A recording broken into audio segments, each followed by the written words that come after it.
Hello again, my name is Sasha, and this video is going to cover how to live stream public meetings using Zoom directly to YouTube. Part 1 of these videos covers how to live stream through Zoom to Facebook. It also covers the settings you will need to adjust in order to be able to live stream your Zoom meetings. If you haven't seen that video, there's a link to it in the description box below.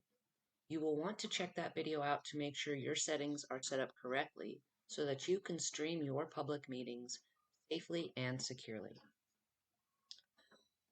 Now, once you are in your Zoom meeting, if you want to live stream, you want to click on the 3 buttons that say More.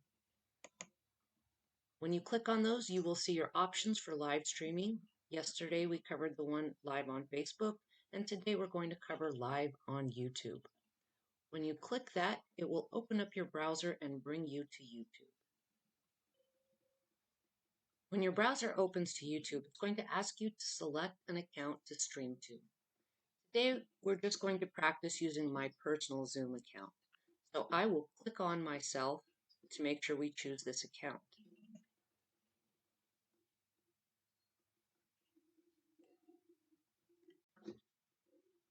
Before you arrive at this screen, your first time logging in, YouTube will request that you give Zoom permission to do 2 things.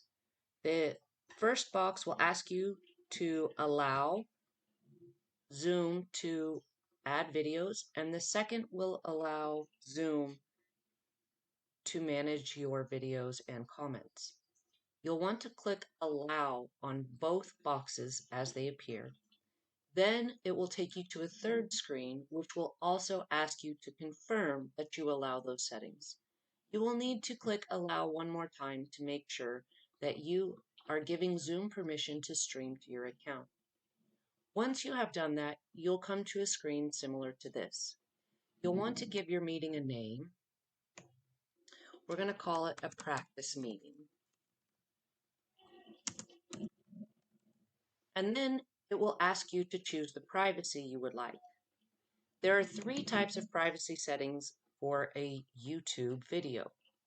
The first is a public video. A public video can be viewed by anyone and will also be able to be searched through YouTube search settings or a Google search. The second type of video is unlisted. Unlisted will be viewable by anyone who has the link. This is effective if you're going to be having an internal company meeting that you want people to be able to view, but you don't want searchable on the internet. However, keep in mind that your employees may be able to forward that link to other individuals without your knowledge. The third type of video is private, which means no one can view the video but the person who owns the account it's on. I'm going to choose private only for the purposes of showing you what a live stream looks like today. Once you have chosen your privacy setting and you click Go Live, YouTube will bring up a browser with your video inside of it. There's a few things you should notice about this video. For today's purposes, I've chosen Unlisted as the video's privacy. If you choose a private video, no one will be able to chat. As you can see on the right-hand side of my screen, there's a big open box, and my name is here highlighted. If I click in this box, I can type, and so can anyone else who's watching the video. In order to share the video with others, you'll want to click on the share icon below, click the share button, and then you can choose how to share. In the chat box, you can moderate comments, you can remove people, you can right-click on someone's name and make them a moderator in the room. But this is a great way for people to be able to interact with the meeting, ask questions, and as you can see when you come back to your Zoom meeting, there is now a box in the top left corner of the screen that says Live on YouTube. When your meeting is finished, you can click this drop-down box and you can choose Stop Live Stream. This will automatically stop your live stream on YouTube. YouTube will then save your video and process it.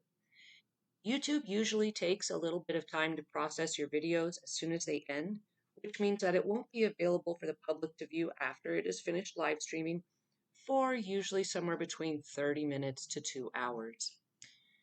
After the video is done being processed, the public will be able to view the video and view the chat. It is possible to change the privacy settings on the video after the meeting has ended if you don't want the video to be searchable anymore. As soon as your meeting is complete, you can click End Meeting and you'll be finished.